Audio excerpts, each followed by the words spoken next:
Hello guys. कैसे हैं आप सब? आई होप आप सब अच्छे होंगे। स्वागत है आप सभी का कॉमर्स नगर के एक और नए वीडियो में। फ्रेंड्स, आज का वीडियो बहुत ही खास है, बहुत ही स्पेशल है और काफ़ी ज़्यादा इम्पोर्टेंट होने वाला है, क्योंकि आज हम क्लास 11 का नया सिलेबस स्टार्ट कर रहे हैं। शुरू का चैप्टर पूरा पढ़ेंगे, एकदम स्टार्टिंग से बेसिक सीखेंगे। तो इसीलिए जो लोग अभी क्लास 11 में गए हैं और पढ़ाई स्टार्ट की है कॉमर्स का, उनके लिए ये वीडियो बहुत ही इम्पोर्टेंट है, बहुत ही स्पेशल है। तो वीडियो को अंत तक ध्यान से देखें। लेकिन वीडियो में आगे बढ़ने से पहले मैं कुछ बातें हैं जो आपसे करना चाहूँगा। बस आपका 2 मिनट लूँगा। हालांकि ये वीडियो से रिलेटेड नहीं है, बट फिर भी मैं ये चाहता हूँ कि आप इन बातों को सुनें। तो सबसे पहले आप सभी को कॉन्ग्रेचुलेसन्स। सबसे पहले तो बहुत बहुत कॉन्ग्रेचुलेसन्स उन सभी स्टूडेंट्स को जो कि हाल ही में 10 का एग्ज़ाम दिए हैं या फिर देने वाले थे। ड्यू टू कोविड सिचुएशन, आपको पता है कि सभी स्टेट्स में ऑलमोस्ट सभी जगह एग्ज़ाम कैंसिल हो गया है और आप सभी को 11 में प्रमोट किया गया है। तो बहुत बहुत कॉन्ग्रेचुलेसन्स, आपने अपने लाइफ का एक अच्छा लेवल पार कर लिया है जो कि था क्लास 10। आपका एक गोल पूरा हुआ आपकी पढ़ाई के लाइफ का। अब आपका नेक्स्ट गोल है, नेक्स्ट टारगेट होगा, वो है क्लास 12, आपका नेक्स्ट माइलस्टोन। तो जितने भी स्टूडेंट्स हैं उनको मैं एक बात कहना चाहूँगा कि ये जो लाइन है कॉमर्स, ये कॉमर्स आपको जीरो से हीरो बना सकता है और हीरो से जीरो बना सकता है। क्या है इसका मतलब? इसका मतलब ये है कि सपोज ऐसे स्टूडेंट्स जो कि पढ़ाई में बहुत ही कमज़ोर थे, यानी मतलब एवरेज थे, बहुत ज़्यादा अच्छे नहीं थे, लेकिन जब वो कॉमर्स में आएंगे, क्योंकि एक नया फील्ड है आपका, इसका 1 से लेकर 10 तक जो भी आपने पढ़ा उससे कोई लेना देना नहीं है, ये बिल्कुल एक नया टॉपिक है। तो अगर आपका इसमें इंटरेस्ट आ गया तो जो आप पढ़ने में कमज़ोर थे वो आप इसे इंटरेस्ट लेकर इसमें अच्छा मार्क्स ला सकते हैं। आप इसमें एक नया करियर बना सकते हैं। यानी कि अगर आप पहले 30 या 40% लाते थे, तो अब आप अगर इसमें इंटरेस्ट लेकर शुरू से ध्यान से पढ़ते हो तो आप 70, 80, 90 जो भी हो अच्छा रिजल्ट कर सकते हैं।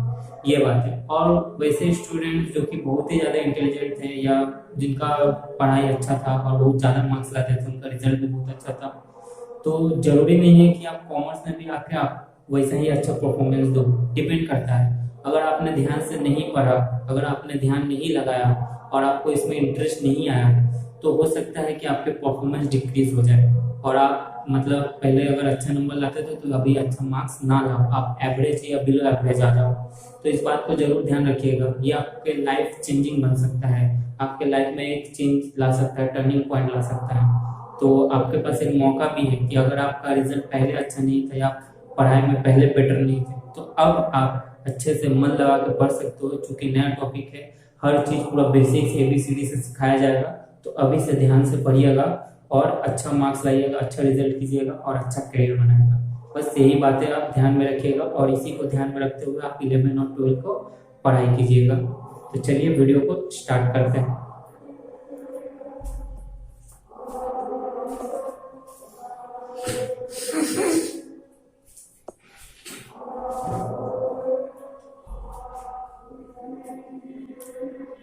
पहला चैप्टर है, ठीक है। चैप्टर स्टार्ट करने से पहले, सम्स बनाने से पहले, क्योंकि ये अकाउंटिंग सब्जेक्ट है, हमें इसमें सम्स बनाना पड़ता है।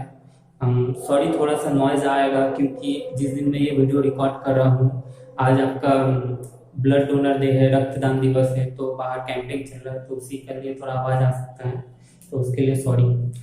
तो ये आपका अकाउंटिंग सब्जेक्ट है, ठीक है। इसमें आपको सम्स बनाना रहता है, 95% सम्स ही रहता है। लेकिन इससे पहले कि मैं सम्स स्टार्ट करूं, मैं चाहता हूं कि आप कुछ बेसिक चीज़ों को जानें, ठीक है। ये आपका क्लास 11 बिल्कुल नया है आपके लाइफ में। अब आप यूँ समझ लीजिए कि आप क्लास 1 में आए हो, 11 में नहीं। जी हाँ, आप 1 में आए हो कॉमर्स की दुनिया में। आपको मैं अभी फिलहाल ABCD सिखाऊंगा कॉमर्स के लैंग्वेज में, किसे क्या बोलते हैं, किसे क्या कहते हैं। उसके बाद मैं आपको वर्ड बनाना सिखाऊंगा, A for apple, B for ball. Then हम लोग सेंटेंस में जाएंगे, दिस इज एन एप्पल, ठीक है, that is a ball, etcetera. तो फिलहाल जो हम आज डिस्कस करने वाले हैं वो है कॉमर्स का लाइन का ABCD। कॉमर्स में किसे क्या बोलते हैं, किसे क्या कहा जाता है। जब तक आपको ये पता नहीं होगा, आगे पढ़ने में आपको इंटरेस्ट नहीं आएगा, मजा नहीं आएगा। तो चलिए कुछ बेसिक टर्म्स को जानते हैं।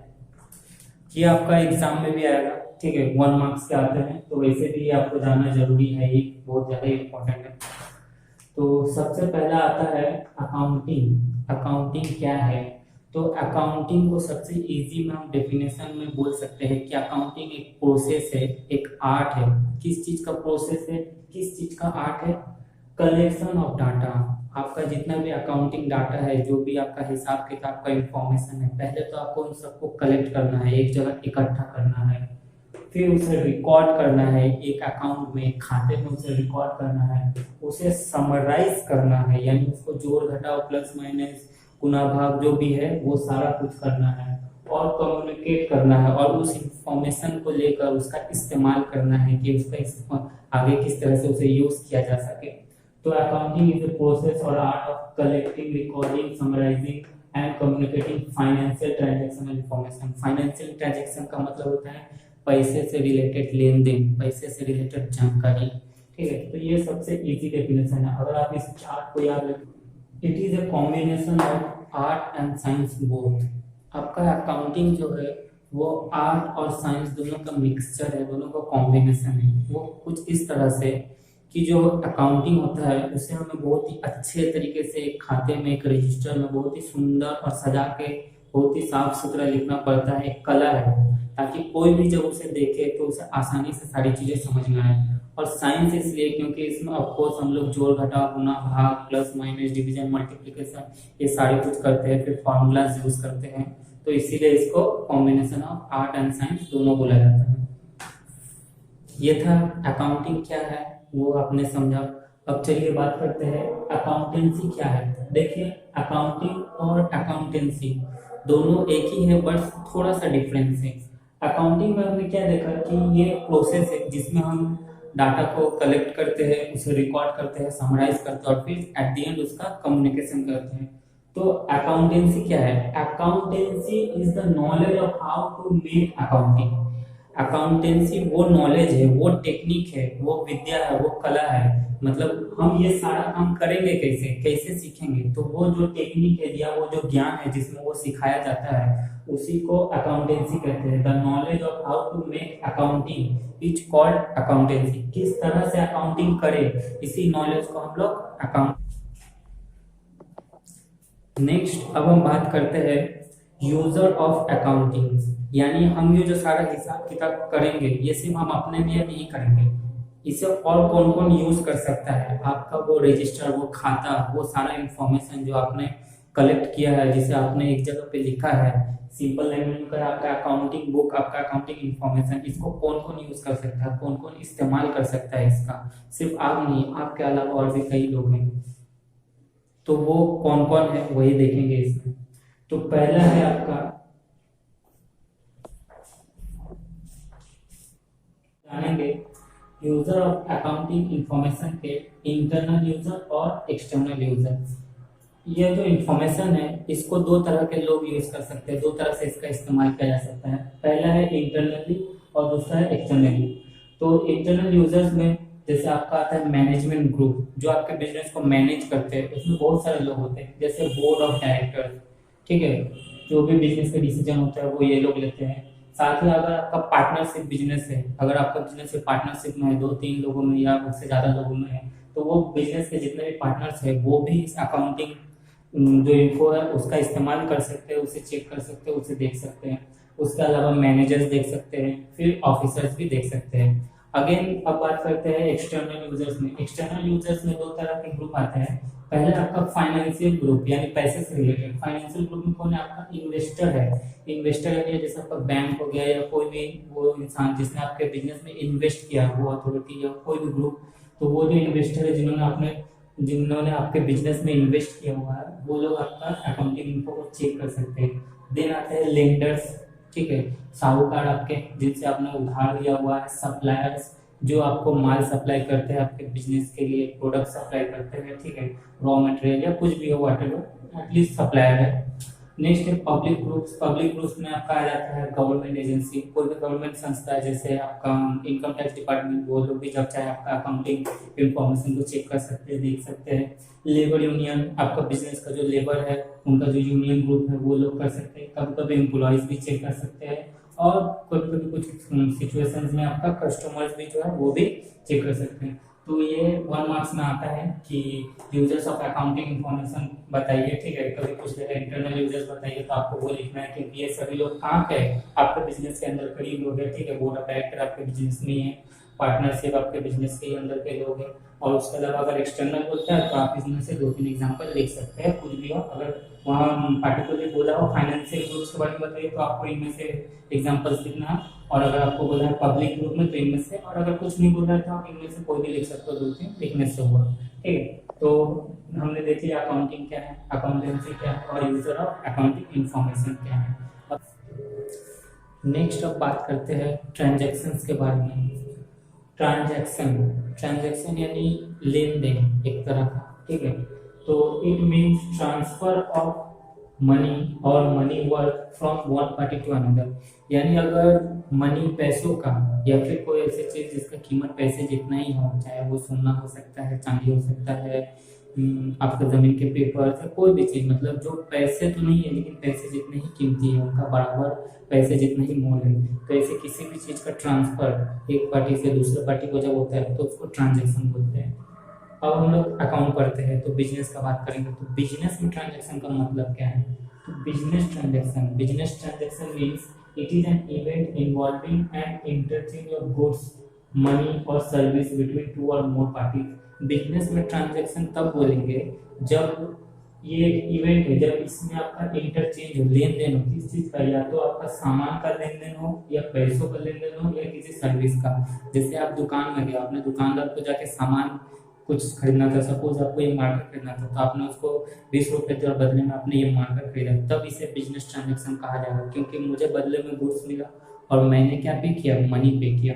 तो जब इस तरह का कुछ होगा इवेंट तो उसे हम लोग कहेंगे बिजनेस ट्रांजैक्शन। नेक्स्ट है अकाउंट। अकाउंट बहुत ही आसान है, कुछ खास नहीं है इसमें। अकाउंट का मतलब होता है is a formal record in the ledger of all transaction related to in a particular item. It is used to convey information on transaction. मतलब एक खाता होता है, एक रजिस्टर होता है अकाउंट, जिसमें हम फॉर्मल तरीके से, औपचारिक तरीके से, अच्छे ढंग से सभी चीज़ों को, बिजनेस के सभी चीज़ों को रिकॉर्ड करते हैं। और किसी पार्टिकुलर आइटम से, जैसे अगर कैश का खाता बनाते हैं तो कैश में जो भी चेंजेस होंगे, जो भी बदलाव होंगे उस आइटम से रिलेटेड, ठीक है। जैसे गुड्स का या परचेस का खाता बनाते हैं तो जो भी चेंजेस होंगे वो सभी को उसमें मतलब रिकॉर्ड करते हैं। और इसका इस्तेमाल आगे इंफॉर्मेशन को पहुंचाने के लिए किया जाता है, क्योंकि ये जब रिकॉर्ड करेंगे तभी इसको आगे हम लोग एज ए इंफॉर्मेशन यूज कर पाएंगे। नेक्स्ट है आपका कैपिटल, मोस्ट इंपॉर्टेंट। कैपिटल क्या है?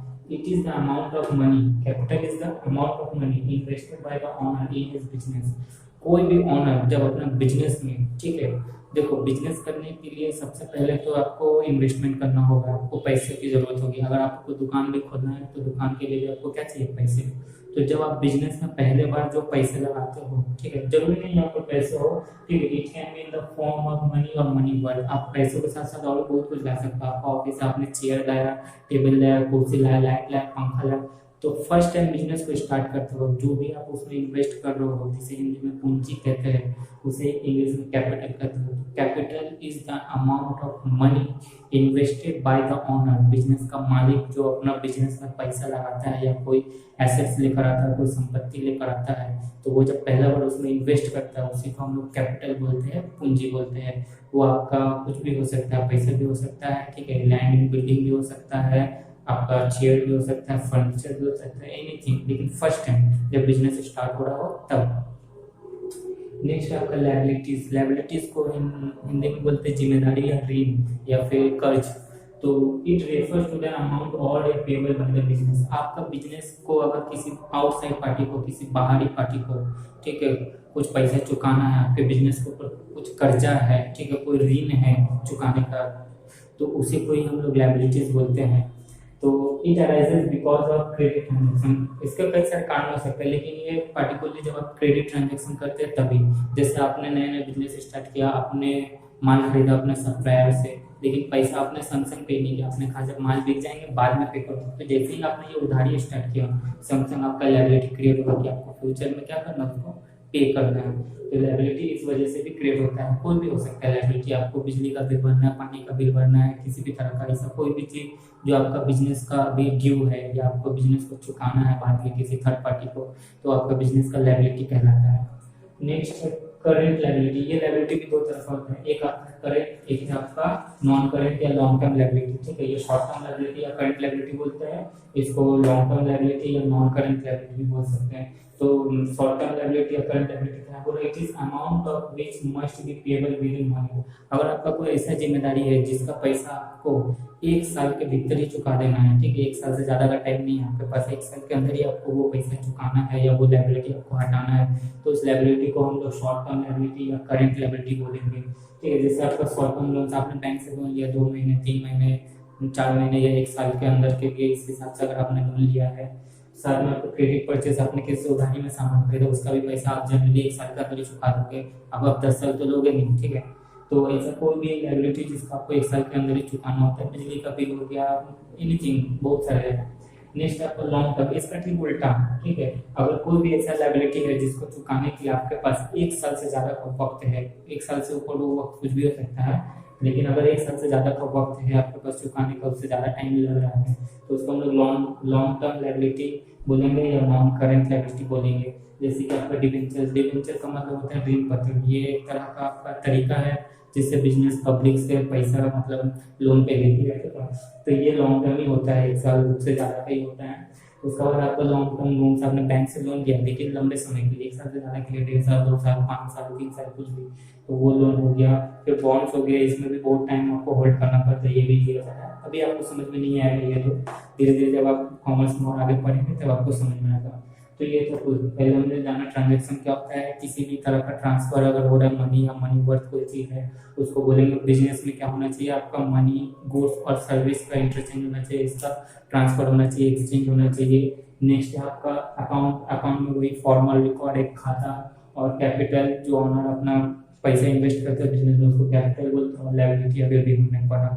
आई होप आपको ये क्लियर हुआ होगा। कोई डाउट है तो कमेंट बॉक्स में कमेंट कीजिए। ठीक है, और वीडियो अगर अच्छा लगा हो तो जरूर वीडियो को लाइक कीजिए, चैनल को सब्सक्राइब कीजिए और बेल आइकन को भी प्रेस कीजिए। और साथ ही इस वीडियो को अपने दोस्तों के साथ, फ्रेंड्स के साथ जो क्लास 11 में गए हैं उनके साथ शेयर कीजिए। अंत तक वीडियो को देखने के लिए आपका बहुत बहुत शुक्रिया। जल्दी मिलते हैं एक नए वीडियो में, जिसमें हम लोग आगे और भी डिस्कस करेंगे, और भी बहुत सारे इसके टर्म्स होते हैं, बहुत सारे डेफिनेशन हैं, उनको नेक्स्ट वीडियो में डिस्कस करेंगे। ठीक है, थैंक यू।